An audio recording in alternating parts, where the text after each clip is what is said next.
তো চলুন আমি তরুণ আমাশয় বিরাট চিকিৎসা নিয়ে একটু আলোচনা করছি। আজকের প্রথম ওষুধ হচ্ছে অ্যালোসকোট্রিনা। অ্যালোসকোট্রিনা অ্যাকচুয়ালি আমাশয়ের সহিত অ্যাকুইট ডিসেন্ট্রির সহিত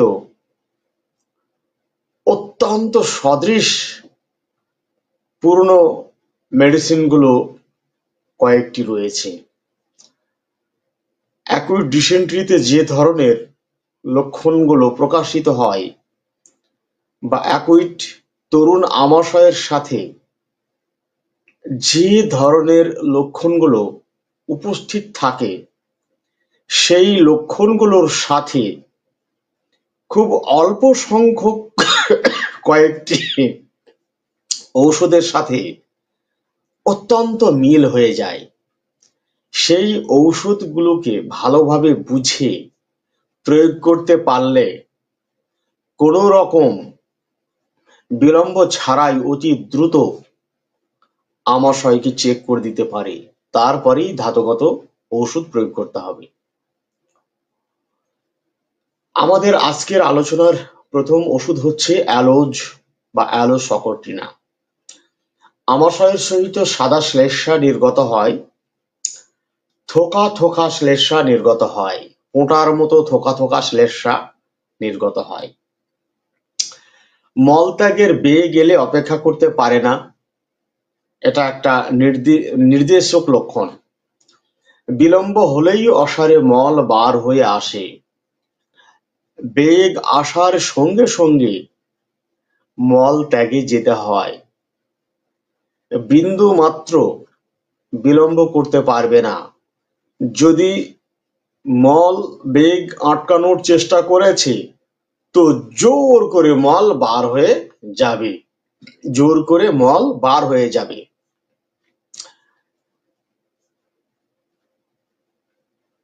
মূত্র ত্যাগকালীন বা বায়ু নিঃসরণকালেও মল বার হয়ে যায়, অসারে মল বার হয়ে যায়।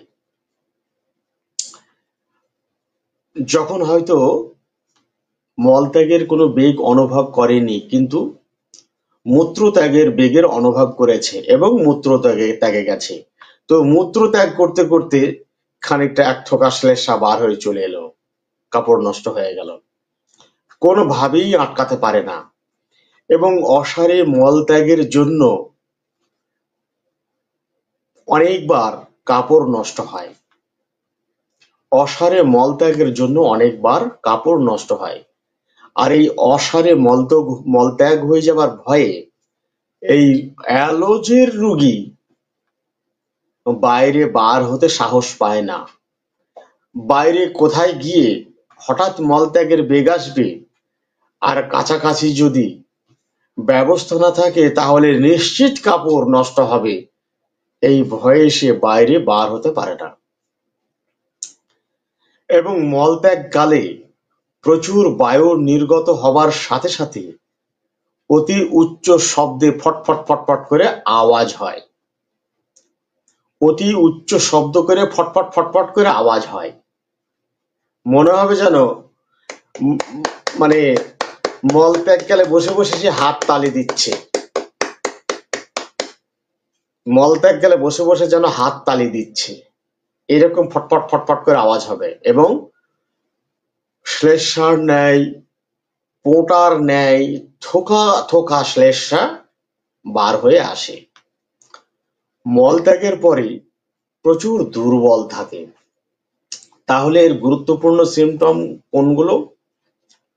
মলত্যাগের সময়ে প্রচুর বায়ু নির্গত হওয়ার সাথে ফটফট উচ্চ শব্দে ফটফট করে শব্দ হওয়া এবং মল বেগ আসার সাথে সাথে মল নিঃসরণ হয়ে যাওয়া এবং মলত্যাগের পরে প্রচুর দুর্বল হয়ে যায়।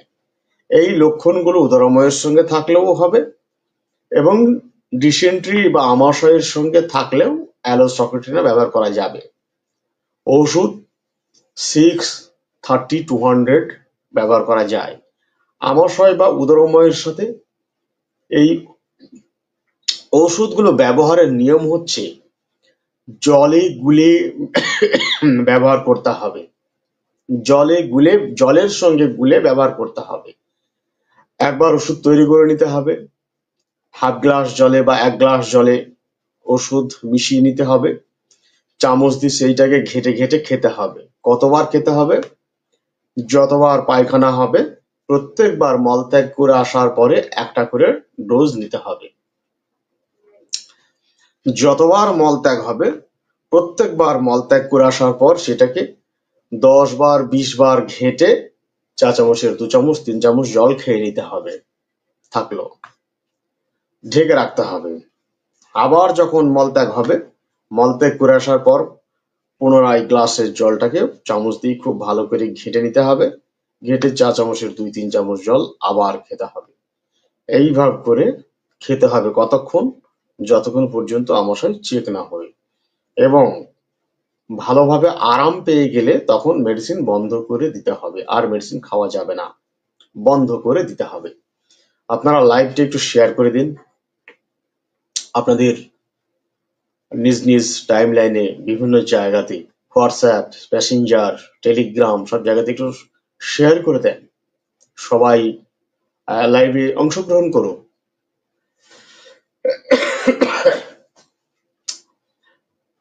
পরের ওষুধ হচ্ছে Argentum nitricum. Argentum nitricum Argentum nitricum ওষুধটি শিশুদের জন্য অত্যন্ত গুরুত্বপূর্ণ একটি ওষুধ। মানে উদরাময় বা আমাশয়, শিশুদের উদরাময় বা আমাশয়ের জন্য অত্যন্ত গুরুত্বপূর্ণ একটি ওষুধ। এবং শিশুদের উদরাময় বা আমাশয়ে আর্জেন্টাম নাইট্রিকাম ওষুধটি ফ্রিকুয়েন্টলি ব্যবহার হয়। এখানে কি হয়, অতিরিক্ত মিষ্টি, চিনি, গুড়, মিশ্রি, লজেন্স ইত্যাদি নানা কিছু মিষ্টি দ্রব্য খাবার ফলে তার পীড়ার উৎপত্তি হয়, পীড়ার সৃষ্টি হয়। এবং আর্জেন্টাম নাইট্রিকামের আমাশয় বা উদরাময়ের সাথে পেটে প্রচুর ফাঁপ হয়। পেটে প্রচুর পরিমাণে ফাঁপ থাকে, পেট ফুলে যায়। সেই সাথে আপনার মলত্যাগের সময় বারবার প্রচুর পরিমাণে বায়ু নিঃসরণ হয়। মলত্যাগের সময় বারবার প্রচুর পরিমাণে বায়ু নিঃসরণ হয়। পাতলা মল প্রথমে হলুদ বর্ণের হয়। ইনফ্যান্টদের জন্য বা একবারে চাইল্ডদের জন্য এটা খুবই এই লক্ষণ প্রায় দেখা যায়। বাচ্চার মায়েরা এসে বলেন যে রাত্রিবেলাতেই বা দিনের বেলাতেই যখন প্যান্টে বা তার কাপড়ে মলত্যাগ করে, সেই প্যান্ট বা কাপড় সেটাকে রেখে দিলে কিছু পরে দেখি যে সেটা সবুজ বর্ণ হয়ে গেছে। মলটা সবুজ বর্ণ হয়ে মলটাই সবুজ বর্ণ হয়ে গেছে। যখন মল ত্যাগ করেছে প্রথম, তখন ছিল হলুদ বর্ণ, ছ্যাঁকড়া ছ্যাঁকড়া ছিবড়ি ছিবড়ি হলুদ বর্ণের মল বার হয়েছে, যা টকটক গন্ধ। কিন্তু সেই কাপড় বা প্যান্ট এক জায়গায় গুছিয়ে রাখার পরে পরে যখন সেটাকে ধোয়ার জন্য দেখছে যে সেটা সবুজ বর্ণ ধারণ করেছে। এটাই হলো আর্জেন্টাম নাইট্রিকামের জায়গা। কিন্তু এখানে ওই শিশুকে এবং মায়ের পক্ষ থেকে চিনি, গুড়, মিষ্টি, মিশ্রি এগুলো খাওয়া বন্ধ করতে হবে। মেইনটেনিং কজ বর্তমান থাকলে সমস্যা, মানে হোমিওপ্যাথি ওষুধে কাজ করতে চায় না। এক্সাইটিং কজ বা মেইনটেনিং কজ থাকলে তাকে আগে দূর করতে হবে, বন্ধ করতে হবে, তারপর মেডিসিন দিতে হবে। দুর্দান্ত রেজাল্ট হবে, প্রয়োগ করে দেখবেন। পরের ওষুধ হচ্ছে কোলচিকাম। পরের ওষুধ হলো কোলচিকাম। আমাশয়ের সহিত সাদা শ্লেষ্মা বা শ্লেষ্মার সহিত রক্তও থাকতে পারে। আমাশয়ের সহিত শ্লেষ্মা বা শ্লেষ্মার সহিত রক্তও থাকতে পারে।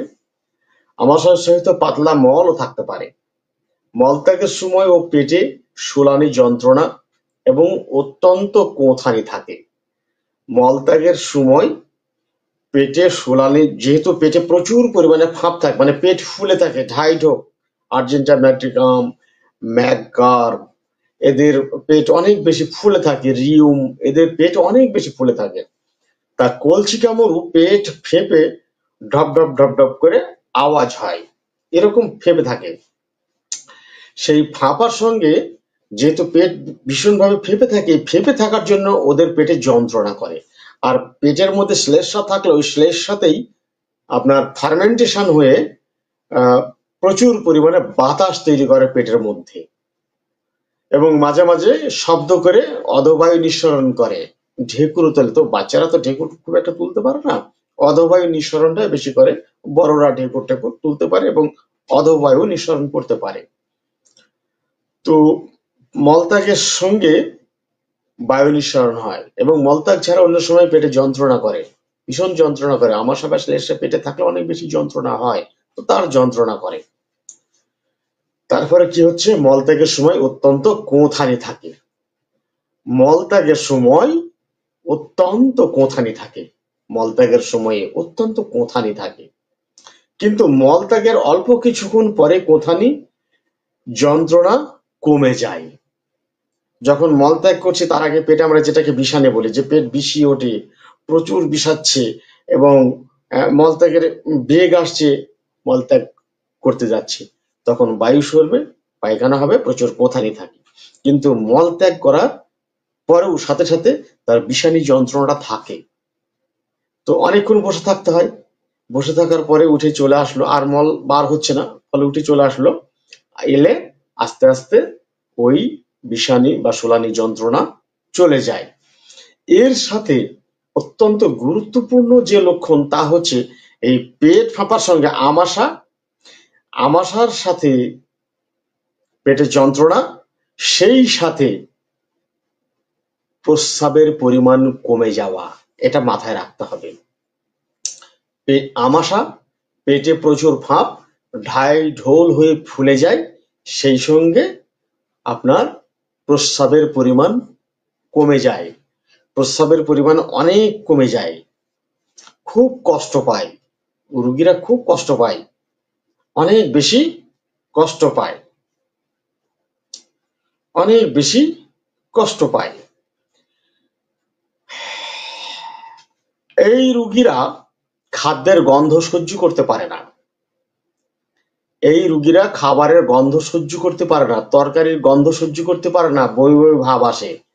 তখন আমাদের সাধারণ লোকজন কি বলেন, যে খাবারের গন্ধ সহ্য করতে পারছে না, খাবারের গন্ধ নাকে লাগলে বমি হচ্ছে বা বমি বমি ভাব হচ্ছে, মানে জন্ডিস হয়েছে।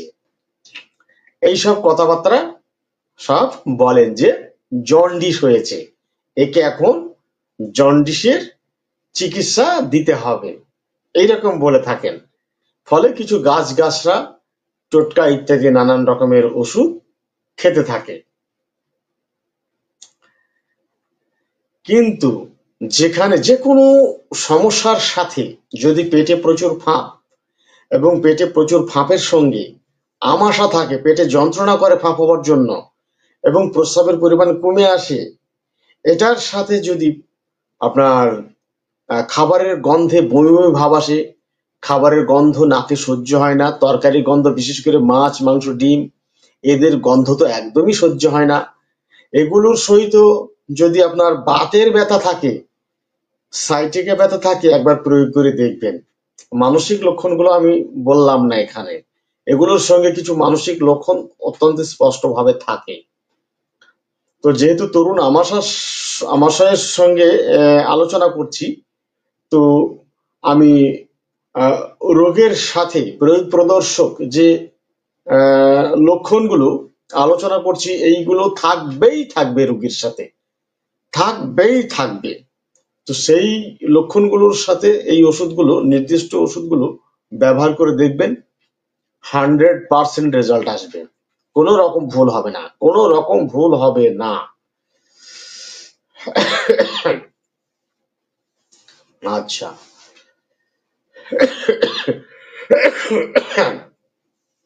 এবার আপনারা বলুন তো, একটা পেশেন্ট তার আমাশা হয়েছে, আমাশার জন্য পেটে ফাঁপও আছে এবং পেটে যন্ত্রণা করে, ভীষণ শোলানি যন্ত্রণা, তীব্রভাবে শোলানি যন্ত্রণা বা ভীষণভাবে যন্ত্রণা করে। তারপর যখন আপনার পেটে যন্ত্রণা করে, প্রচন্ডভাবে শোলানি যন্ত্রণা বা ভীষণ বিষানি যন্ত্রণা হয়, তখন যন্ত্রণার চোটে রুগী পেটে চাপ দিয়ে ধরে, পেটে কষে চাপ দিয়ে ধরে সামনের দিকে বাঁকিয়ে যায়। এইভাবে চেপে ধরলে তার একটু আরাম লাগে, সামনের দিকে মানে চেপে ধরে সামনের দিকে ঝুঁকে থাকলে একটু আরাম লাগে।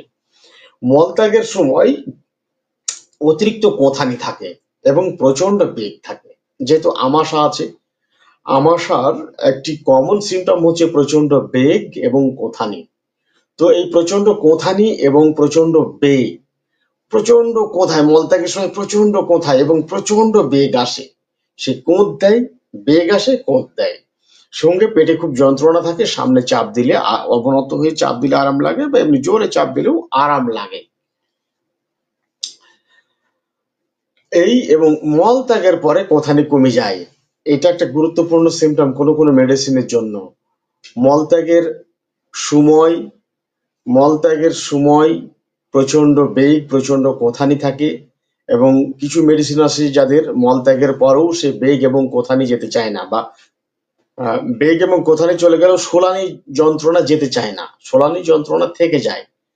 কিন্তু এই মেডিসিনে কি হয়, আপনার মলত্যাগের পরে কোঁথানি কমে যায় এবং আমাশয়ের সহিত মন মেজাজ ভালো থাকে না, কথা বলতে চায় না, চুপচাপ থাকতে চায়, জবাব দিতে বাধ্য হলে প্রচন্ড রেগে যায়, ক্রুদ্ধ হওয়ার পরে পেটে গোলমাল বা আমাশয়। প্রচন্ড রেগে গেছে, প্রচন্ড ক্রুদ্ধ হয়েছে, কিন্তু সেই ক্রোধ সে প্রকাশ করতে পারেনি, সেটাকে চেপে রেখে মনে মনে গরম হয়ে তার পেটের গন্ডগোল হয়েছে, আমাশা শুরু হয়েছে। কি মেডিসিন বলেন, কি মেডিসিন?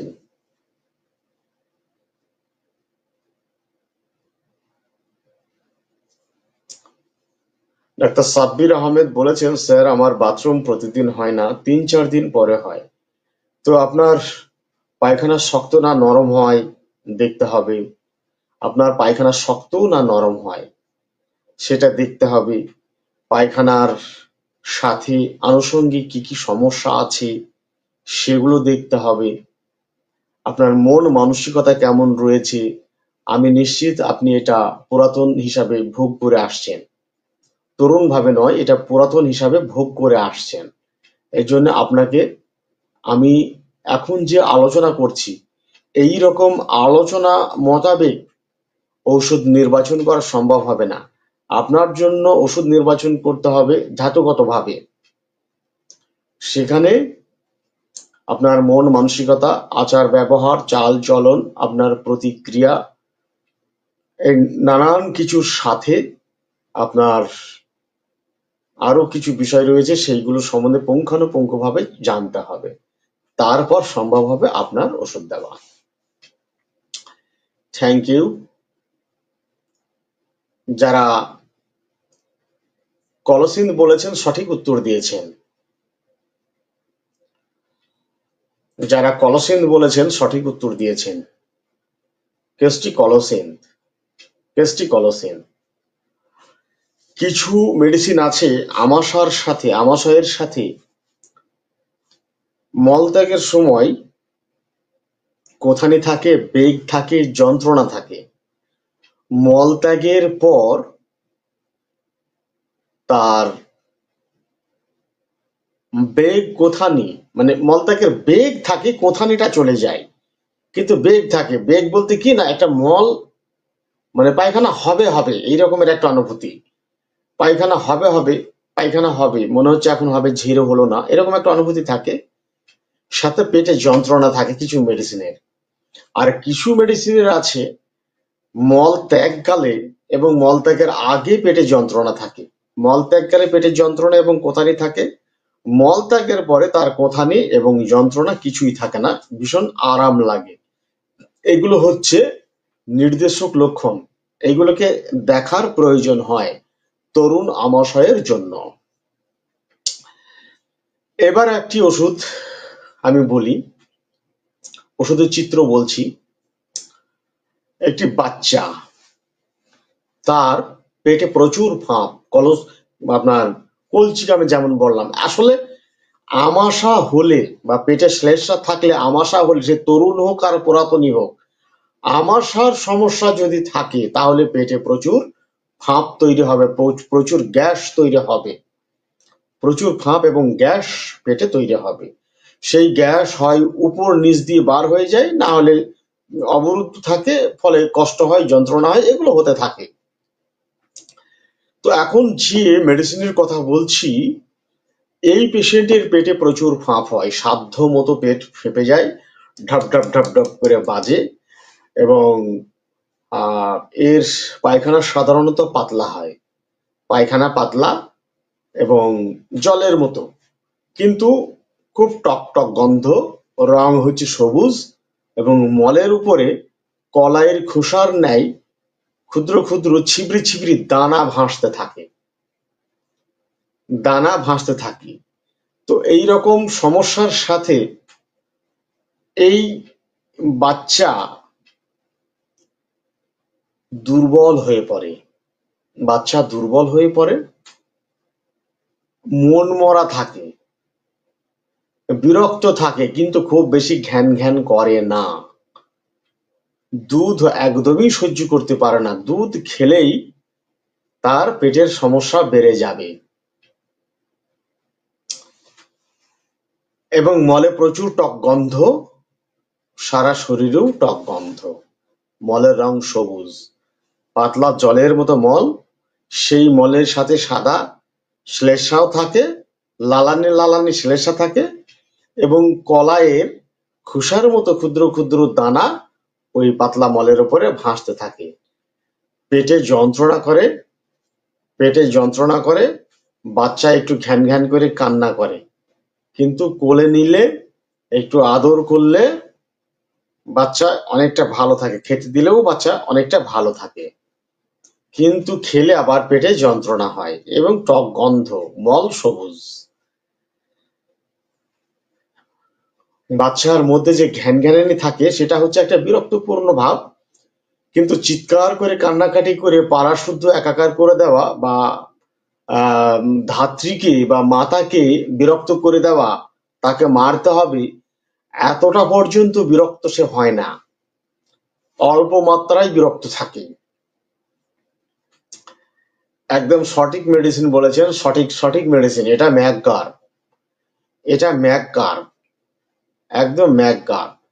কিন্তু সেম সিমটমের সাথে, একদম সেম সিমটম, এই সেম সিমটমের সাথে যদি বাচ্চা, না মার্সল নয়, মার্সল নয়, এটা সেম সিমটমের সাথে যদি বাচ্চা প্রচন্ড বিরক্তপূর্ণ থাকে, প্রচন্ড ঘ্যান ঘ্যান ঘ্যান ঘ্যান করে, খুবই কান্নাকাটি করে, এবং তাকে কোলে নিয়ে ঘুরে বেড়ালে আরামে থাকে, কোলে নিয়ে ঘুরে বেড়ালে আরামে থাকে, কোলে নিয়ে ঘুরে বেড়ালে ভালো থাকে, সেখানে পায়খানা টকটক গন্ধ হতে পারে এবং দুর্গন্ধও থাকতে পারে।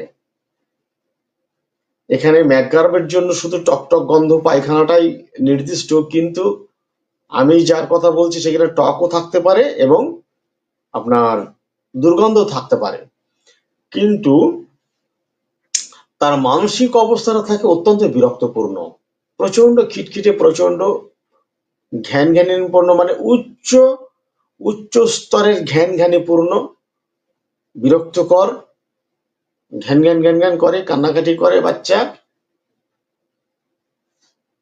কোলে নিয়ে বসে থাকলে হবে না, কোলে নিয়ে ঘুরে বেড়াতে হবে, কোলে নিয়ে ঘুরে বেড়ালে সে আরাম পাবে। সেখানে মলের সাথে আপনার কলাইয়ের খোসার মতো থাকুক, মল সবুজ বর্ণের হোক, ওসব দেখা দরকার নেই, ওগুলো তো থাকবেই। ওগুলো থাকার সাথে সাথে যদি উচ্চ স্তরের ঘ্যান ঘ্যানানিপূর্ণ অবস্থা থাকে এবং প্রচন্ড বিরক্তকর অবস্থা, তাকে কোনোভাবেই শান্ত করা যাচ্ছে না, শুধু কোলে নিয়ে একটু ঘুরে বেড়ালেই, চারিপাশে ঘুরে বেড়ালেই সে একটু আরাম পাচ্ছে। কতক্ষণ ঘুরে বেড়াবে? ওই বাচ্চাকে ক্যামোমিলা দেবেন, দারুণ ভাবে রেজাল্ট আসবে, দারুণ। মেজাজি হচ্ছে এর প্রধান, মেজাজি হলো এর প্রধান নির্দেশক লক্ষণ।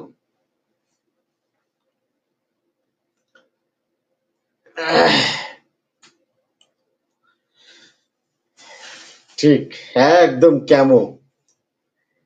ক্যামোমিলা চমৎকার রেজাল্ট দেবে, একেবারে চমৎকার রেজাল্ট, ভুল হবে না, কোনোভাবেই ফেল হবে না।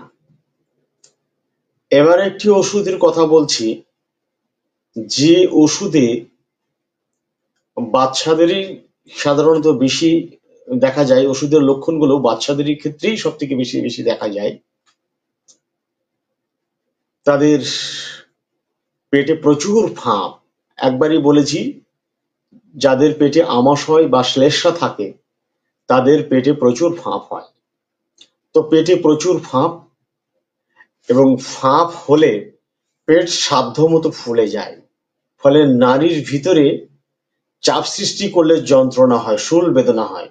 ওই শুল বেদনার জন্য সে কান্নাকাটি করে, প্রচুর কান্নাকাটি করে। সেই সঙ্গে সে কোনো কিছু খেতে চায় না, কোনো কিছুই খেতে চায় না, এবং জলের মতো হরর করে পায়খানা করে ফেলে, জলের মতো পাতলা মল হরর করে বেরিয়ে যায়, প্রচুর পরিমাণে হয়, প্রচন্ড টকটক দুর্গন্ধ, টকটক গন্ধ। রং হচ্ছে কটা বর্ণের, ডিম পচে গেলে যেমন কটা বর্ণের হয়ে যায়, ঠিক ওই রকম ভীষণ উগ্র টক গন্ধ, এবং সাদাটে বা ডিম পচার ন্যায় কটা বর্ণের মল। সেই মল এখান থেকে যদি 40 হাত দূরে থাকে তবু তার একটা আষ্টে টকটক গন্ধ চারিদিকে পারফিউমের মতো ছড়িয়ে পড়ে। বাসায় যদি এরকম কোনো বাচ্চা থাকে তো বাসায় ঢোকার সাথে সাথে আপনার নাকে ঝাঁঝালো টক গন্ধর আভাস পেয়ে যাবেন, এবং আপনাকে মনে হবে যে কত তাড়াতাড়ি এইখান থেকে চলে যেতে পারি, কত তাড়াতাড়ি চলে যেতে পারি। ওটা একটা অসহ্য উচ্চ ঝাঁঝালো টকটক গন্ধ নাকে আসবে, এবং এই রকমের পায়খানা হওয়ার সাথে বাচ্চা কিছু খেতে চায় না এবং দ্রুত দুর্বল হয়ে পড়ে এবং শীর্ণ হয়ে পড়ে, প্রচুর দুর্বল হয়ে পড়ে, প্রচুর শীর্ণ হয়ে পড়ে। তো আমাদের পাড়া গ্রামে এই রকমের লক্ষণের সাথে পাড়া গ্রামে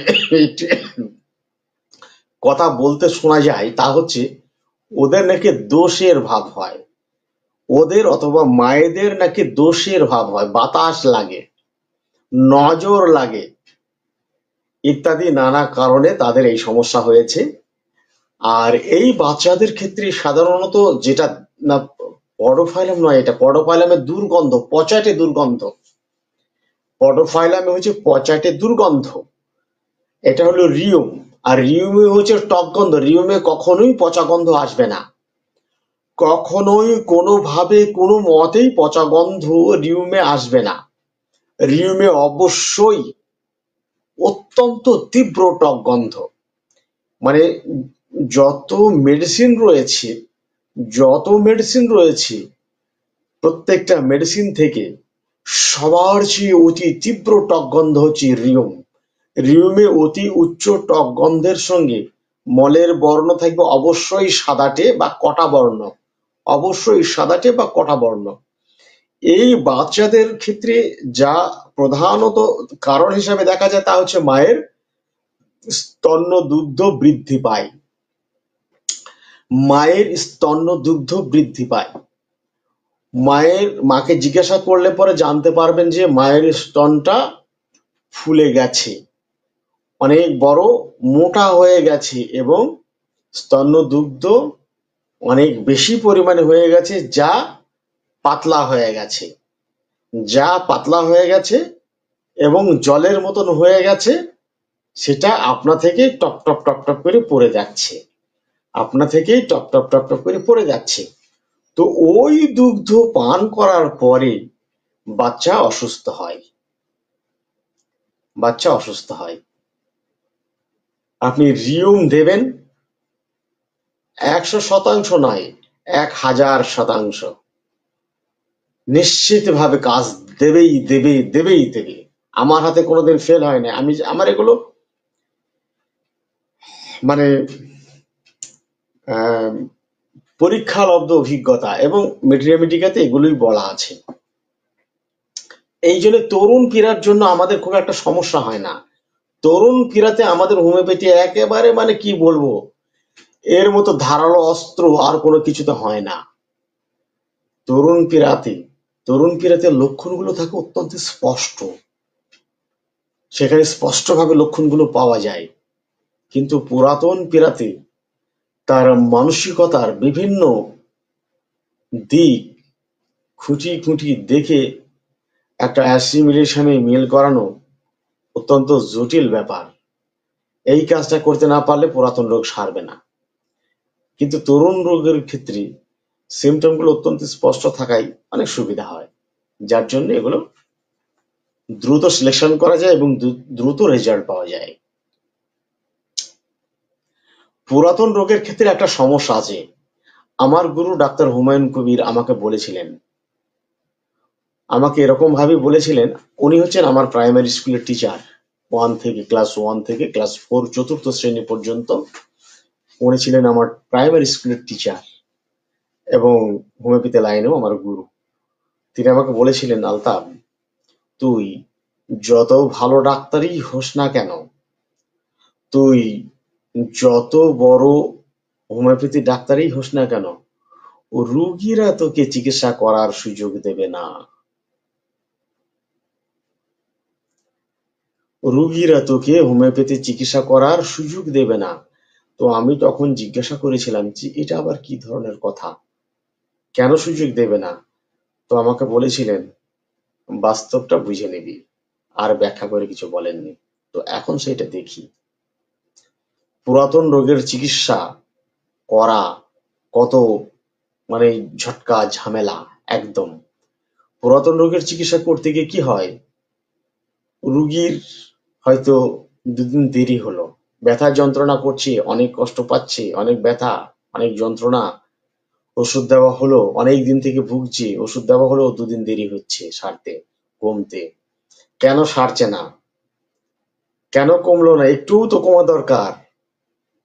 আজ দুদিন হয়ে গেল, সারা দরকার নেই, একটুও তো কমা দরকার। একটাই কথা, আপনি যতই বোঝান, যত যাই করুন, কোনো কথা শুনবে না, একটুও তো কমা দরকার। তারপরে তার কাছে বারবার তাগিদ দেওয়ার জন্য তো আরো অনেক লোক রয়েছে, আরে অমুকজন অমুক ডাক্তারের কাছে গিয়েছিল, সেইখানে সে কি সব ওষুধ দিয়েছে, সেই খাওয়ার পরে সঙ্গে সঙ্গে বাড়ি আসতে আসতে ব্যথা কমে গিয়েছিল, সে দিব্যি ভালো আছে, ঘুরে বেড়াচ্ছে, তোকে আমি সেখানে নিয়ে যাব কালকে। ঠিক আছে, আমি এই ডাক্তারের কাছে আর যাবো না, সেই ডাক্তারের কাছে যাব। আপনি ঠেকাতে পারবেন না। সে সারবে কি, পুরোপুরি সারবে কি না সারবে সেটা পরের কথা, পুরোপুরি সুস্থ হবে কি না হবে সেটা পরের কথা, তখন দেখা যাবে। এখন তাকে আপনি কোনো কথাতে কোনো মতেই আটকাতে পারবেন না। আর পুরাতন রোগের ক্ষেত্রে সমস্যা হচ্ছে, একটা হলো আপনার অ্যাগ্রাভেশন হওয়া, ডিজিজ অ্যাগ্রাভেশন, বিশেষ করে যেখানে নিউরালজিক পেন থাকে। নিউরালজিক পেন, বাতের সঙ্গেও নিউরালজিক পেন থাকতে পারে। তো নিউরালজিক পেন যেখানে থাকে সেখানে নার্ভগুলো অত্যন্ত সেন্সিটিভ থাকে, ফলে হোমিওপ্যাথি মেডিসিন দিলে অ্যাগ্রাভেশন হওয়ার সম্ভাবনা সব থেকে বেশি। একেই সে ব্যথা বেদনায় যন্ত্রণায় কষ্ট পাচ্ছে, তার উপরে যদি হোমিওপ্যাথি ওষুধের বৃদ্ধি যুক্ত হয়, একদিনের জন্যই হোক, দুদিনের জন্য হোক, আর 3 দিনের জন্যই হোক, অ্যাগ্রাভেশন শেষ হওয়ার আগে সে অন্য হাতে চলে যাবে। অ্যাগ্রাভেশন শেষ হবার আগেই সে অন্য হাতে চলে যাবে। তারপরে আবার এও বলা যাবে না যে মেডিসিনটা 100% সঠিক নির্বাচন হয়েছে কিনা, তারপরে শক্তি, ওষুধের শক্তির নির্ণয়, এই বহুত ঝামেলা, প্রচুর ঝামেলা, নানান রকমের ঝামেলার সাথে আপনাকে লড়াই করে হোমিওপ্যাথিতে টিকে থাকতে হবে। এই জন্যে অনেক সমস্যা আছে। কিন্তু যদি কোনোভাবে ওই ব্যথাটাকে একটু কমিয়ে দেওয়া যেত, রুগীটাকে আটকাতে হবে। প্রথম কথা হচ্ছে রুগীটাকে আটকাতে হবে। আর রুগী যদি চলে যায় তো আপনি কার চিকিৎসা করবেন? ডাক্তার হুমায়ুন আমাকে ওই কথা বলেছিলেন। এত বড় ধরনের অভিজ্ঞতা সম্পন্ন ডাক্তার ছিলেন, একটা দুটো বা তিনটি পুরিয়া দিয়ে তিনি একথাই বলতেন যে আপনি যান, খানগা ঠিক হয়ে যাবেন। এতটা কনফিডেন্টের সঙ্গে বলতেন, ঠিক হয়ে যাবে, আপনি যান, খান, ঠিক হয়ে, আমার অভিজ্ঞতা বলছে আপনি ঠিক হয়ে যাবেন। একটা পুরিয়া খেয়ে আরেকটা পুরিয়া খাওয়ার আগে সতর্ক করে দিতেন, বলেই দিতেন যে এই পুরিয়া খাওয়ার পর ওই পুরিয়াটা খেতে হবে। তো ওই পুরিয়া খাবার আগে ব্যথা মানে সমস্যার কোমা বাড়া কোনো কিছু হলে এই পুরিয়া আর খাওয়া যাবে না। সেই ডাক্তারের রুগী হতো সপ্তাহে দুটো, তিনটে, চারটে। তাও আবার লোকাল রুগীগুলো নয়, বাইরের, বাইরে থেকে আসতেন। লোকাল রুগীগুলো ওনার কাছে যেতেন না। বুঝতে পেরেছেন? তিনি নবদ্বীপ গিয়েছিলেন, নবদ্বীপ একজন ডাক্তারবাবুর চেম্বারে। গে যুগী ভিক পায় না, কথা হচ্ছে এরকম। তো নবদ্বীপ গিয়েছিলেন, সেখানে এত বেশি পরিমাণে মানে রুগী হতো, আর এত বেশি মাত্রায় সেখানে পশার জমি ফেলেছিলেন যে তাকে মেরে ফেলার চক্রান্ত চলছিল। সেই সংবাদ কোনোভাবে উনি পেয়ে যান, তারপরে সেখান থেকে চলে এসে আর যাননি। সেইখান থেকে রুগী ওনার বাসায় আসতেন। তো বাইরে থেকে কতগুলো রুগী আসবে, তারপরে ভিজিট নিতেন বেশি। ভিজিট বেশি নেওয়ার জন্য ওনার রুগীর সংখ্যা কমে গেছিল অনেক। যখন আমাদের চাপড়াতে অন্যান্য আপনার ডিএইচ, ডিএমএস, বিএইচএমএস তো একটা না দুটো রয়েছে, ডিএমএস ডাক্তার দু একজন রয়েছে। তো সেই ডিএমএস ডাক্তাররা যখন 5 টাকা 10 টাকা করে ভিজিট নিতেন, মানে ওষুধ সহ টাকা নিতেন, তখন উনি 100 টাকা করে নিতেন। 100 টাকা করে, রুগী হতো না। তো এগুলোর পিছনে অনেক বিষয় রয়েছে। সেখানে রুগী হতো না। এত বড় মাপের ডাক্তার তিনি ছিলেন, একবার ওষুধ দেওয়ার পরে দ্বিতীয়বার আর ভাবতেন না।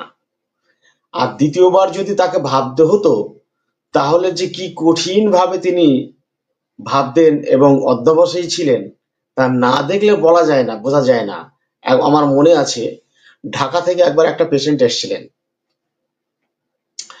একটা বাচ্চাকে নিয়ে এসেছিলেন, কলকাতায় চিকিৎসা করাতে যাবেন, অ্যালোপ্যাথি চিকিৎসা। কোথা থেকে কোথায় গেলাম, আসলে এখানে ক্রনিক ডিজিজ সম্বন্ধে একজন লিখেছেন, যার জন্য আমাকে এটাকে বলতে হচ্ছে। ঢাকা থেকে এসছেন, কলকাতায় ট্রিটমেন্ট করবেন একটা বাচ্চাকে নিয়ে। তিনি হচ্ছেন কলেজের প্রফেসর, স্বামী স্ত্রী দুজন, বাচ্চাটাকে নিয়ে চলে এসছে। বাচ্চাটার কান্না বন্ধ হচ্ছে না, কোনোভাবেই কান্না থামছে না। রাত দিন 24 ঘন্টা ঘ্যান ঘ্যান ঘ্যান ঘ্যান ঘ্যান ঘ্যান করে কান্না করেই যাচ্ছে, করেই যাচ্ছে, করেই যাচ্ছে। কৃষ্ণনগরে না, রানাঘাটে, রানাঘাটে আপনার দেখা হয়েছে একজনের সঙ্গে, মানে ওরই ভাইয়ের সঙ্গে দেখা হয়েছে, ওনার ভাইয়ের সঙ্গে, মেজো ভাইয়ের সঙ্গে দেখা হয়েছে। তো তিনি পরিচয় হয়েছে, দাঁড়িয়েওয়ালা মানুষ, বেশভূষা আছে, বেশ সভ্য, ভদ্র, কথাবার্তায় অনেক নম্র, শিক্ষিত, এরকম ভাব লেগেছে ওনার, ভালো লেগে গেছে। তখন উনি সব পরিচয় টরিচয় নিয়ে বাচ্চাটাকে দেখে তা বলেছেন, তো এক কাজ করুন, আপনাকে এই সন্ধ্যাবেলায় এখন আর কলকাতায় যেতে হবে না, আপনি কালকে সকালে কলকাতায় যান। তো আপনি যদি কিছু মনে না করেন, তা আমার বাসা চাপড়াতে, আমার বাড়িতেও একজন ডাক্তার আছেন, আপনি চলুন, সেখানে চিকিৎসা হবে। তারপরে কাল সকালে আপনাকে আমরা বাস ধরিয়ে দেবো, আপনি এখান থেকে ট্রেন চেপে কলকাতায় চলে যাবেন।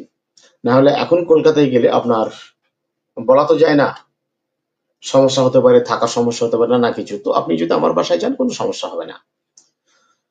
তো যাই হোক, কথাবার্তায় মিলে গেছে, তিনি চলে এসছেন ওনার বাসায়। এশার নামাজের পর, মানে তার আগে বলেছেন যে উনি ওই মসজিদে আছে, আসার সাথে সাথে আপনি বলবেন যে এই সমস্যা, চিনিয়ে দিয়েছেন, তারপরে বললেন। তো সে বাচ্চা কান্নাকাটি করছে, বলে ঠিক আছে বাচ্চাকে নিয়ে আসেন দেন। তো বাচ্চাটা কান্নাকাটি করছে, আর এরকম কানে কানে হাত দিয়ে এরকম করছে, মাঝে মাঝে হাত দিয়ে এরকম করছে, মাঝে মাঝে এরকম করছে, আর কান্নাকাটি করছে, সে কান্না কোনোভাবে আর থামছে না, আর এই করছে, খাওয়া দাওয়া বন্ধ, মাঝে মাঝে এরকম করছে। এইটুকু দেখার পর বললেন যে ঠিক আছে, আপনার বাচ্চা ঠিক হয়ে যাবে, যান। ওষুধ খেয়ে দিলেন। ওষুধ, ওর ছেলে আছে, বড় ছেলেকে বললেন যে সামায়ন, এই ওষুধটা একটু তৈরি করে দে। খেয়ে দিলেন। একটা মাত্রা খাই দেওয়ার পর বাচ্চা ঘুমিয়ে গেছে। পরের মাত্রা বললো না, বাচ্চা ঘুমিয়ে গেছে, তো আর কোনো ওষুধ খাবে না। এক ঘুমে সকাল, তিনারা আর কলকাতায় গেলেন না। এত সস্তা নয় হোমিওপ্যাথিটা। সেই লোকের এই অবস্থা ছিল। ডাক্তার হুমায়ুন কবির এম ভট্টাচার্যের চেম্বারে গিয়েছিলেন। ডাক্তার হুমায়ুন কবির এম ভট্টাচার্যের চেম্বারে গিয়েছিলেন প্রথম দিকে, যে এম ভট্টাচার্য কিভাবে ট্রিটমেন্ট করে সেটা দেখার জন্য। রুগী সেজে গিয়েছিলেন, রুগী সেজে। তো ডাক্তারবাবু ভিতরে রুগী দেখছেন, আর সামনে কম্পাউন্ডার রয়েছেন, মানে যিনি রুগীটাকে গেট পাস করাচ্ছেন আর কি, তিনি আছেন, গেটের কাছে বসে আছেন। তো সেইখানে গিয়ে উনি বসলেন, বসে কান খাড়া করে শুনছেন যে পেশেন্টের সঙ্গে ডাক্তারবাবু কি ধরনের গল্প, কি ধরনের কথাবার্তা কইছেন। উনি কান খাড়া করে শুনছেন। তো একটা পেশেন্টের কেস টেকিং করতে একটা জায়গায় গিয়ে মেডিসিনের সমস্যা হচ্ছে, দুটো মেডিসিনের মধ্যে পার্থক্য করতে পারছেন না ডাক্তার এম ভট্টাচার্য। তখন বাইরে থেকে হুমায়ুনের কথা, খুব ছোট ছোট কথা, খুব উচ্চ স্বরে কথা বলতেন না, খুব ছোট ছোট কথা। তা তিনি বাইরে থেকে বলছেন, ডাক্তারবাবু আমি একটা কথা বলবো, যদি অপরাধ না নেন।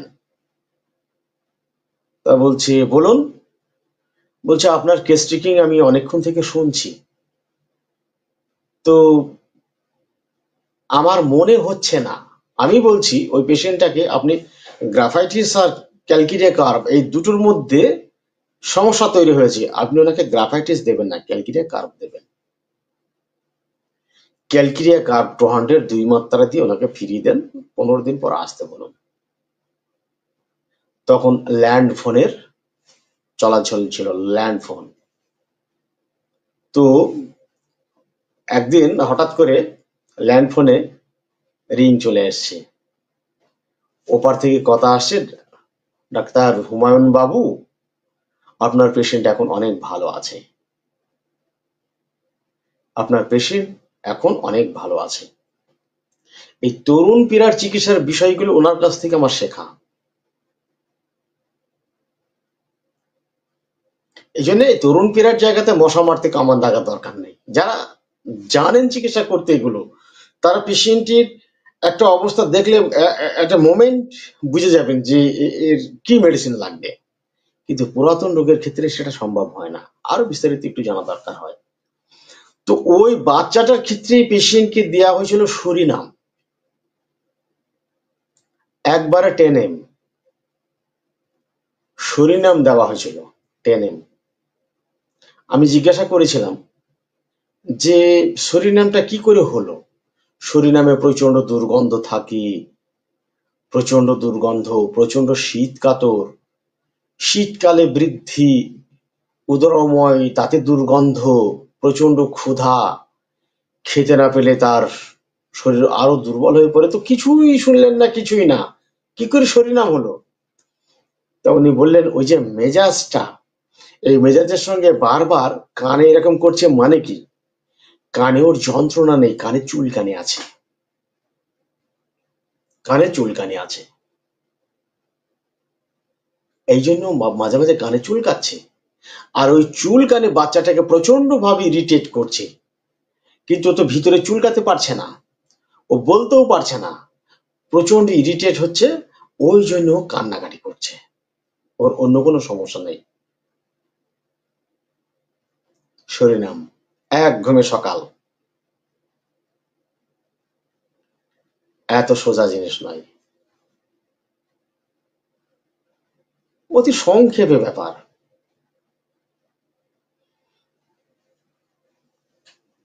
অতি সংক্ষেপে আমি একবার একটা পেশেন্ট নিয়ে গিয়েছিলাম, কোথা থেকে কোথায় চলে গেলাম, এগুলো দরকার আছে শেখার। আমি একটা পেশেন্ট ওনার কাছে নিয়ে গিয়েছিলাম, একটা স্কুল দিদিমণি, স্কুল টিচার, প্রাইমারি স্কুলের টিচার। তার বাতের ব্যথা, আমার কাছে চিকিৎসা হচ্ছিল, আমি পারছিলাম না, অনেক আগে আমি পারছিলাম না। তো আমি ওনাকে পরামর্শ দিলাম, আপনি হুমায়ুন কবিরের কাছে চিকিৎসা করুন। তো হুমায়ুন বাবুর কাছে নিয়ে যাওয়া হলো। এই কেসটার পরে আমি আবার আমার আলোচনায় চলে আসবো। হুমায়ুন বাবুর কাছে নিয়ে যাওয়া হলো, তো তিনি কেস টেকিং করলেন। উনি কি করতেন, রুগী যা বলতেন সেইগুলো সব লিখতেন, কোনো কিছু বাদ দিতেন না, সব লিখতেন। এই লিখতে লিখতে যেখানে কি জিজ্ঞাসা করার দরকার, টুক করে একটা কথা জিজ্ঞাসা করে নিতেন, আপনার কি এটা হয়? না স্যার। আচ্ছা ঠিক আছে বলুন। আবার করতে করতে, আচ্ছা আপনার কি এইটা আছে? হ্যাঁ আছে। আন্ডারলাইন করলেন। এইভাবে করতেন। এই করতে করতে তিনি বললেন যে গিটি গিটি খুব ব্যথা, সারা শরীরে গিটি গিটি ব্যথা, তিনি চলাফেরা করতে পারছেন না, হাতের গিটি গিটি ব্যথা, পায়ের গিটি গিটি ব্যথা, প্রচুর ব্যথা, প্রচুর যন্ত্রণা করে, গরম সেঁক দিলে আরাম লাগে, চলাফেরা করতে পারছে না। তিনি যে স্কুলে যাবেন, এই স্কুলে যাওয়ার কাজটা করা ওনার পক্ষে ভীষণভাবে কঠিন হয়ে যাচ্ছে, কোনোভাবে পেরে উঠছে না। এগুলোর সাথে তার সর্দি ঠান্ডা লাগার একটা প্রবণতা রয়েছে, খুব অল্পতেই সর্দি ঠান্ডা লেগে যায়, অল্পতেই সর্দি ঠান্ডা লেগে যায়। এবং শীতকাল আসলে শীতকালের শুরু থেকে শেষ অবধি সর্দি ঠান্ডা তা কাটতে চায় না, এবং শুষ্ক কাশি হয়। এই ২-৩ মাস থেকে তার আবার বুক ধড়ফড় শুরু হয়েছে, হঠাৎ হঠাৎ বুক ধড়ফড় করে উঠছে। কেন বুক ধড়ফড় করে উঠছে বুঝতে পারছি না। তো বুক ধড়ফড় করলে তখন আমার আবার মনে হয় যে আমার কি হার্ট ফেল হয়ে যাবে নাকি, হার্টের কোনো কিছু হয়ে গেল নাকি। তখন আমি হার্টকে চেপে ধরি, আমার ভীষণভাবে ভয় করে ডাক্তারবাবু, কোনো কিছু হয়ে যাচ্ছে নাকি। ছোটবেলাতে টনসিল ফুলতো, তখন মা সিম পাতা বেটে এই টনসিল গুলো লাগিয়ে দিতেন, এখন আর সেগুলো নেই। আর সমস্ত গিঁটে গিঁটে ব্যথা, বিশেষ করে হাঁটুতে এবং অ্যাঙ্কেল জয়েন্টে আর এই শোল্ডার জয়েন্টে, এইগুলোতে প্রচন্ড ব্যথা। তিনি যে বোর্ডে লিখবেন, হাতই তুলতে পারছেন না, হাঁটু মানে ভাঁজ করতে পারছেন না, আপনার টয়লেটে বসতে পারেন না, এত কষ্ট, এত কষ্ট। ওই পেশেন্টকে মেডিসিন দেওয়া হয়েছিল। আর মেন্টাল ব্যাপারটা ছিল কিছুটা, মেন্টাল ব্যাপারটা, যিনি ডাক্তারের সঙ্গে চোখে চোখ রেখে কোন রকম জড়তা ছাড়া, লাজুকতা এবং জড়তা ছাড়া অত্যন্ত মিশুকে ভঙ্গিমাতে কথা বলছিলেন। তিনার ভয় ভীতি টিতি কম, এই ব্যথা বেদনা নিয়েও তিনার মধ্যে খুব একটা ভয় ভীতি তেমন নেই, কিন্তু ব্যথা বেদনার জন্য তিনি অনেক বেশি কষ্ট পাচ্ছেন। অনেক বেশি কষ্ট পেলে তিনার একটু মন খারাপ হয়ে যায়। তারপরে গরম সেঁক টেক দিলে বা ব্যথা একটু কমে আসলেই আরাম। তখন আমার মন যা হয়ে যায়, সবার সঙ্গে গল্প করতে ভালো লাগে, আপনার হাসি ফুর্তি আমোদ টমোদ এগুলো করতে ভালো লাগে, অনেক বেশি কথা বলেন, হেসে হেসে কথা বলেন, এগুলো ছিল।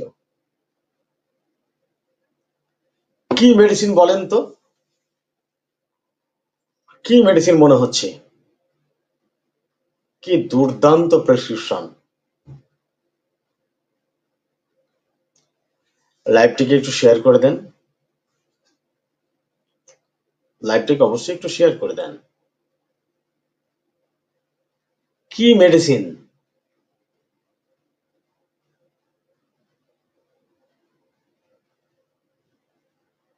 একে দেওয়া হয়েছিল স্পঞ্জিয়া, স্পঞ্জিয়া দেওয়া হয়েছিল, অ্যাবসলিউটলি রাইট রেমেডি ছিল। স্পঞ্জ না, না বেলেডোনা কোথায়, স্পঞ্জিয়া, স্পঞ্জিয়া ছিল। মেটিরামেটিকা পড়বেন আজকেই যদি আপনি মনে রাখতে চান, আজকেই স্পঞ্জিয়া পড়ে দেখবেন কি প্রেসক্রিপশন, তিনি কি করে বুঝতেন এগুলো। আজকে মানসিক লক্ষণের ব্যাখ্যা বিশ্লেষণ আন্ডারস্ট্যান্ডিং যত উন্নত হয়েছে, এই রকমের জায়গা যদি থাকতো তাহলে হোমিওপ্যাথির আরো যে কত উন্নতি হতো তা বলে বোঝানো যাবে না, কত উন্নতি হতো।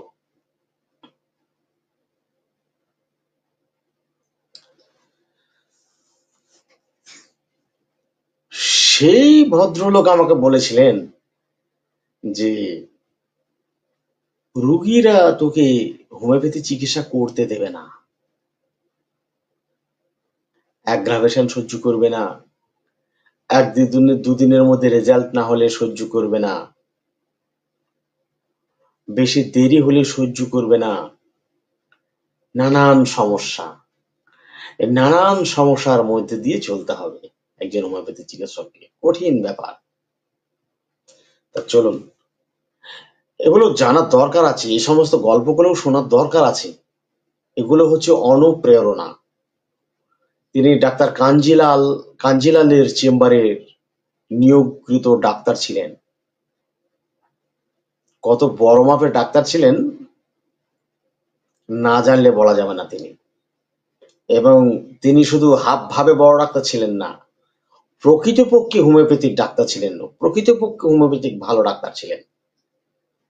হাবে ভাবে নাই, গল্পে নাই, গল্পে নাই, হাব ভাবে নাই, জাঁক জমকে নাই, এরকম ডাক্তার ছিলেন তিনি। তো যাই হোক, আমি পরের মেডিসিনটি আলোচনা করছি, তারপরেই সেরে দেব। পরের মেডিসিন হচ্ছে মার্কসল। আমাশয় চিকিৎসার পরের অব্যর্থ ওষুধ হচ্ছে মার্কসল। আমাশয় হলে ঘন ঘন মলত্যাগের বেগ আসে, মলের সহিত সাদা শ্লেষ্মা অধিক পরিমাণে থাকে, মলত্যাগের পূর্বে পেটে যন্ত্রণা, হঠাৎ মলত্যাগের বেগ আসে, মলত্যাগের সময় পেটে যন্ত্রণা, শুলানি এবং অত্যন্ত কোঁথানি থাকে। এইটা মলত্যাগের সময় পেটে যন্ত্রণা, শুলানি এবং অত্যন্ত কোঁথানি থাকবেই থাকবে। সেগুলো কি? মলত্যাগের সময় দীর্ঘক্ষণ মলপাত্রে বসে থাকে। এই বসে থাকা অবস্থায় মাঝে মাঝে বেগ আসে, কোঁত দেয়, মাঝে মাঝে বেগ আসে, কোঁত দেয়। মলত্যাগের পরেও পেটের যন্ত্রণা থাকে, মলত্যাগের পরেও পেটে যন্ত্রণা থাকে এবং আরো বেশি হতে থাকে যন্ত্রণা মলত্যাগের পরে, তখন পেটে যন্ত্রণা থাকে। ওই জন্য আগে যেটা বলছিলাম যে মলত্যাগের পরে কিছু মেডিসিন আসে, যন্ত্রণা বন্ধ হয়ে যায়, যন্ত্রণার সাময়িক উপশম হয়। কিছু মেডিসিন আছে মলত্যাগের পরেও যন্ত্রণা থেকে যায়। এটা গুরুত্বপূর্ণ লক্ষণ এগুলোর জন্য। তো মার্কস হলে মলত্যাগের পরেও পেটের যন্ত্রণা বা বিষানি যায় না, বন্ধ হয় না, থেকে যায়। মলত্যাগের সময় দীর্ঘক্ষণ মলপাত্রে বসে থাকে, মাঝে মাঝে বেগ আসে এবং মল বার করার জন্য জোরে কোঁত দেয়। এই জন্য মলপাত্রে গিয়ে অনেকক্ষণ বসে থাকতে হয়, যেন মলত্যাগ ক্রিয়া আর শেষ হয় না। মলত্যাগের পরেও পেটের যন্ত্রণা থাকে এবং আরো বেশি হতে থাকে যন্ত্রণা, মানে মলত্যাগের পরে, এবং কোনো মলত্যাগের বেগ আসে, মানে ঘন ঘন মলত্যাগের বেগ আসে। চুপ করে শুয়ে থাকলে পেটের ব্যথার উপশম হয় এবং চলে ফিরে বেড়ালে পেট ব্যথা বাড়ে এবং মলত্যাগের বেগ আসে। মলত্যাগের বেগ আসে। এখানে গুরুত্বপূর্ণ যে সিমটম, সেটা কি? গুরুত্বপূর্ণ সিমটম হচ্ছে যে মলত্যাগের আগে সময়ে এবং পরে পেটে এক ধরনের বিষানি, শুলানি, যন্ত্রণা থাকে। মলত্যাগের সময় যন্ত্রণা আরো বেশি হয় এবং কোঁত ও বেগ প্রচুর পরিমাণে হয়, প্রচুর কোঁত দিতে হয়, প্রচুর বেগ আসে এবং অনেকক্ষণ ধরে মলত্যাগ করতে হয়। মলত্যাগের পরে পায়খানার আপনার পেটের যন্ত্রণা, মলত্যাগের পরে পেটের যন্ত্রণা থেকে যায়, সম্পূর্ণ পেটের যন্ত্রণার উপশম হয় না। মলত্যাগের পরে পেটের যন্ত্রণা সম্পূর্ণ উপশম হয় না। এটা হলো মার্কসল। সেখানে আপনার পিপাসা, লালা পড়া এগুলো থাকতেও পারে, নাও পারে। থাকলে তো আরো সোনায় সোহাগা, না থাকলেও সমস্যা নেই। শুধু এটুকুর উপর ভিত্তি করে মার্কসল দেবেন তো 100% রেজাল্ট আসবে, আপনারা দেখে নেবেন। এই ক্ষেত্রে মার্কসলের সঙ্গে খুব কাছাকাছি সদৃশ হচ্ছে নাক্স ভূমিকা। মার্কসলের সঙ্গে কাছাকাছি সদৃশ হচ্ছে নাক্স ভূমিকা। মার্কসল আর নাক্স ভূমিকার সিমটম গুলো একই রকমের, শুধু নাক্স ভূমিকার মধ্যে পার্থক্য যেটা সেটা হলো মার্কসলে মলত্যাগের পরে পেটের ব্যথার উপশম হয় না, বরং আরো বেশি মনে হয়। আর নাক্স ভূমিকাতে মলত্যাগের পর সাময়িকভাবে পেটের যন্ত্রণা টোটালি উপশম হয়ে যায় এবং অনেকটা সুস্থ বোধ করে, কিন্তু কিছুক্ষণ পরে আবার পেটে যন্ত্রণা করে ওঠে, বিষায়, শুলাই, মলত্যাগের বেগ আসে, আবার মলত্যাগ পাত্রে যায়, মলত্যাগ পাত্রেতে মাঝে মাঝে বেগ আসে, কোঁত দেয়, দীর্ঘক্ষণ মলত্যাগ পাত্রে বসে থাকতে হয়। কিন্তু মলত্যাগের শেষে তার আর কোনো সমস্যা থাকে না, বেশ আরাম লাগে, তখন সে মলত্যাগ পাত্র থেকে চলে আসে। তো প্রথম দিকে মল বার হয়, শেষের দিকে আর মল বার হতে চায় না। অল্প অল্প পরিমাণে মল হয় এবং শেষের দিকে বার হতে চায় না। সঙ্গে যদি নাক্স ভূমিকার যে মানসিক লক্ষণগুলো থাকার সেইগুলো যদি থাকে তাহলে তো নো প্রবলেম। যদি না থাকে তবুও নাক্স ভূমিকা দেবেন, আমাশাটা বন্ধ হয়ে যাবে, আমাশা বন্ধ হয়ে যাবে। মার্কসলের সঙ্গে খুব কাছাকাছি আর একটা ওষুধ রয়েছে যা অত্যন্ত গুরুত্বপূর্ণ, তা হচ্ছে মার্কর। মার্করের আক্রমণ আরো তীব্র, অনেক তীব্র আকারে আমাশার আক্রমণ হয়, তার পেটে যন্ত্রণা অনেক বেশি এবং মলের সঙ্গে আপনার শ্লেষ্মা অনেক বেশি এবং শ্লেষ্মার সাথে বেশিরভাগ রক্ত থাকে, শ্লেষ্মার সাথে বেশিরভাগ রক্ত থাকে, পেটে তীব্র কেটে ফেলা চেঁচে ফেলার মতো যন্ত্রণা থাকে, পেটে তীব্র যন্ত্রণার সাথে তীব্র কোঁথানি থাকে, সবকিছুই তীব্র আকারে। এই পেটে ব্যথা, বেদনা, যন্ত্রণা, কোঁথানি, বেগ, এই সব কিছুর সাথে যেটা অবশ্যই থাকতে হবে তা হচ্ছে মূত্র স্বল্পতা, মূত্র কষ্ট বা মূত্রের অভাব। মূত্র স্বল্পতা, মূত্র কষ্ট বা মূত্রের অভাব এটা থাকবেই থাকবে, কিন্তু অন্যান্যগুলোর সঙ্গে থাকবে না। অন্যান্যগুলোর সঙ্গে মূত্র কষ্ট থাকবে না, মার্করের সঙ্গে মূত্র কষ্ট থাকবেই থাকবে। যদি তার আমাশার সঙ্গে পেটে তীব্র যন্ত্রণা, অনেক বেশি যন্ত্রণা, অনেক বেশি বেগ, অনেক বেশি কোঁথানি এগুলো রয়েছে, সঙ্গে তাজা রক্ত বা শ্লেষ্মা নয়, বেশিরভাগই ঠোকা শুধু রক্ত বেরিয়ে আসছে, সঙ্গে প্রস্রাব হতে চাচ্ছে না, প্রস্রাবে যন্ত্রণা হচ্ছে বা প্রস্রাব ফোটাফোটা করে হচ্ছে, প্রস্রাব অল্প অল্প হচ্ছে, প্রস্রাবে জ্বালা করছে, তাহলে মেডিসিন হবে মার্কর। তাহলে মেডিসিন হবে মার্কর।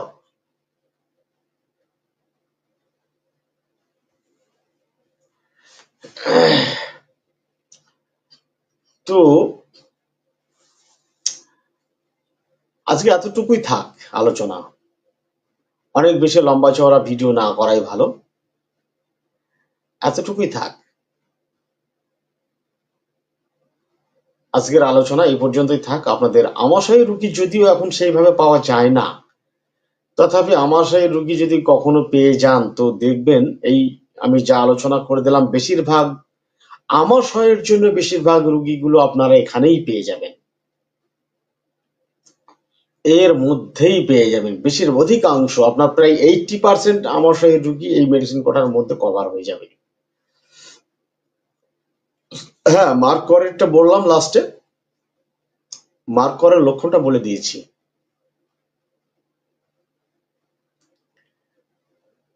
এখন কিছুদিন ফিজিক্যাল সিমটম নিয়ে একটু আলোচনা করব।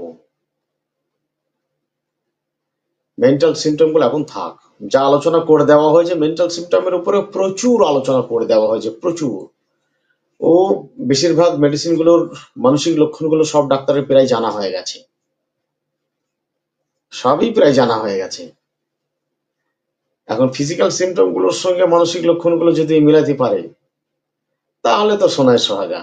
আর পুরাতন রোগের চিকিৎসা করতে গেলে তার ফিজিক্যাল সিমটমের সাথে সাথে মানসিক লক্ষণগুলো অবশ্যই মিলাতে হবে, অবশ্যই। সেখানে ফিজিক্যাল সিমটম গুলো মানসিক লক্ষণের কন্ট্রাডিক্টরি করলে কোনো সমস্যা নেই, ফিজিক্যাল সিমটম গুলোকে ত্যাগ করে অনলি মানসিক লক্ষণের ভিত্তিতে আপনাকে ওষুধ প্রয়োগ করতে হবে। এই দক্ষতা যে যত বেশি তৈরি করতে পারবে, অর্জন করতে পারবে, সে তত বেশি পুরাতন রোগের ভালো চিকিৎসা দিতে পারবে। তো পুরাতন রোগের ভালো চিকিৎসা দেওয়ার সাথে সাথে যেটা করার দরকার সেটা হচ্ছে মেইনটেনিং কজকে দূর করতে হবে। মেইনটেনিং কজ বা এক্সাইটিং কজ যদি বর্তমান থাকে তাহলে পুরাতন রোগের উপশম আপনারা দিতে পারবেন না, কখনোই সম্ভব হবে না। যেমন আপনার সোয়াবিন তেল খেয়ে যাচ্ছেন, মেটাবলিক ডিজঅর্ডার হচ্ছে এবং বাতের ব্যথা আপনি কষ্ট পাচ্ছেন। ভেজাল তেল, সোয়াবিন তেল এগুলোকে বন্ধ করতে হবে। পিওর সরষের তেল খেতে হবে, তেলের পরিমাণ কম দিতে হবে, বাজারের কোনো রকম ভাজা খাবার খাওয়া যাবে না, দুধ এবং মিষ্টি জাতীয় খাবারগুলো বন্ধ। ব্যথা বেদনার জন্য টক খেতে পারেন, দই খেতে পারেন, কিন্তু মিষ্টি দই দুধ এগুলো একদম বন্ধ করতে হবে। দইটা চলবে, টক দই, মিষ্টি দই নয়, টক দই ক্যালসিয়ামের ঘাটতি পূরণের জন্য এগুলো দরকার আছে। মেইনটেনিং কজ খুঁজে বার করতে হবে, বার করে সেটাকে দূর না করা পর্যন্ত আপনি ভালো উপশম দিতে পারবেন না।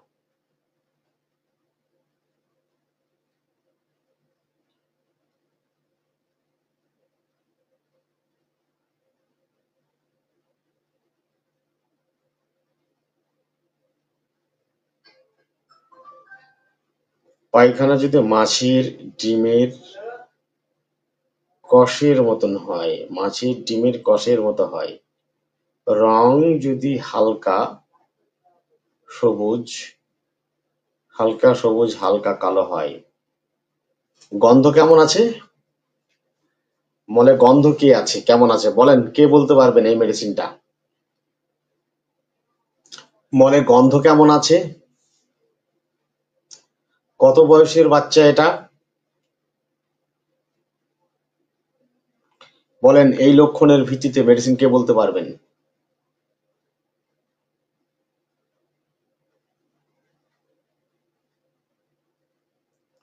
ডিমের কোষ, ডিমের কোষের মতো হয়। ও, আমি কষ বলছিলাম, ডিমের কোষ। এবং যদি হালকা সবুজ হালকা কালো হয় তবে কি ওষুধ? তাতে কোনো গন্ধ? মলে কোনো গন্ধ?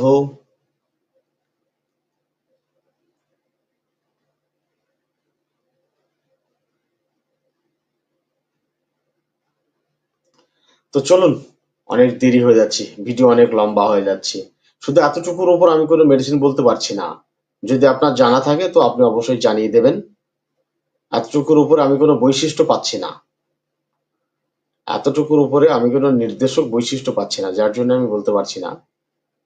কারো জানা থাকলে বলবেন, বা সঙ্গে আরো অন্য কোনো লক্ষণ থাকলে দিয়ে দেবেন কমেন্টে, আমি বলে দেব। তো চলুন, আজ এ পর্যন্তই। বয়স 40, 40 কি 40 বছর? 40 বছর?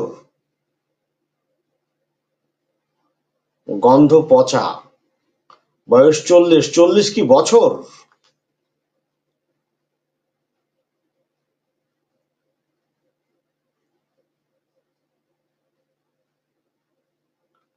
এত দেরি হচ্ছে কেন? হ্যাঁ বা না এইটুকু বললেই তো হয়ে যাবে, অথবা বছর বা মাস লিখলেই তো হয়ে যাবে, এত দেরি কেন?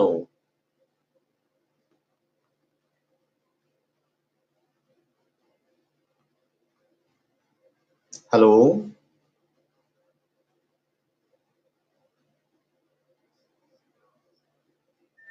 40 মাস না 40 বছর না 40 দিন, সেটাকে বলুন।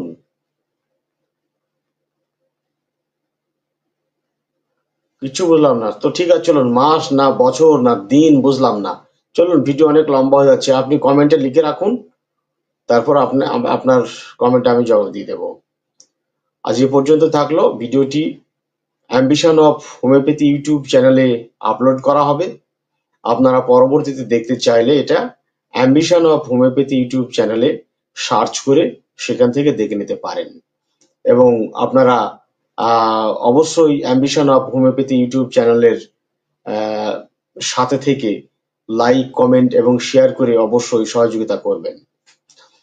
হ্যাঁ, ওটা 40 বছর, তো 40 বছর যদি হয়ে থাকে, 40 বছর যদি হয়ে থাকে, এই শুধু পায়খানার চরিত্রের উপরে ওষুধ হবে না, শুধু মাত্র মলের চরিত্রের উপরে ওষুধ হবে না, তাকে ধাতুগতভাবে ওষুধ দিতে হবে, কনস্টিটিউশনাল ট্রিটমেন্ট দিতে হবে। তো কনস্টিটিউশনাল ট্রিটমেন্ট দিতে গেলে তার কনস্টিটিউশনাল সিমটম গুলো সংগ্রহ করে তার সদৃশ্যে একটি ওষুধ নির্বাচন করতে হবে, তবে ওই রোগী উপকৃত হবে, নইলে উপকৃত হবেন না। এগুলো সব ফিজিক্যাল সিমটম আসছে। আপনার পুরাতন রোগের চিকিৎসা মানে সেখানে অবশ্যই তার মন মানসিকতা এগুলো নিতেই হবে।